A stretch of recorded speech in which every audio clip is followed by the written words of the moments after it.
ଏହି ଭିଡ଼ିଓଟି ସେଇ ଝିଅମାନଙ୍କ ପାଇଁ ଯେଉଁ ଝିଅମାନେ ବାହା ହେଲା ପରେ ନିଜ ସ୍ୱାମୀଙ୍କୁ କିମ୍ବା ଗୋଟିଏ ମା ବାପାର ପୁଅକୁ ସେହି ମା ବାପାଙ୍କ ଠାରୁ ଦୂରେଇ ଦେବା ପାଇଁ ଚେଷ୍ଟା କରନ୍ତି କିମ୍ବା ଦୂରେଇ ଦିଅନ୍ତି, କିନ୍ତୁ ସେହି ଝିଅମାନେ ଜାଣିପାରନ୍ତି ନାହିଁ ଯେ ସେହି ମା ବାପାର କଷ୍ଟଟା କ'ଣ।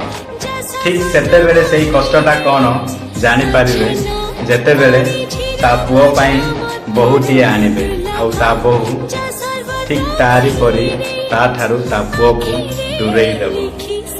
ଇତିହାସ ସାକ୍ଷୀ ଅଛି ମୋ ଭାଇ, ଆମେ ଯଦି ଧାନ ବୁଣିଛୁ ତାହେଲେ ଧାନ ହିଁ କାଟିବା, କେବେ ବି ଧାନ ବୁଣି ମାଣ୍ଡିଆ କାଟି ପାରିବା ନାହିଁ। ଭଗବାନ ସବୁ ଦେଖୁଛନ୍ତି, ଆମେ ଯେଉଁ ପ୍ରକାର କର୍ମ କରିବା ସେହିପରି ଫଳ ଆମକୁ ଦେବେ।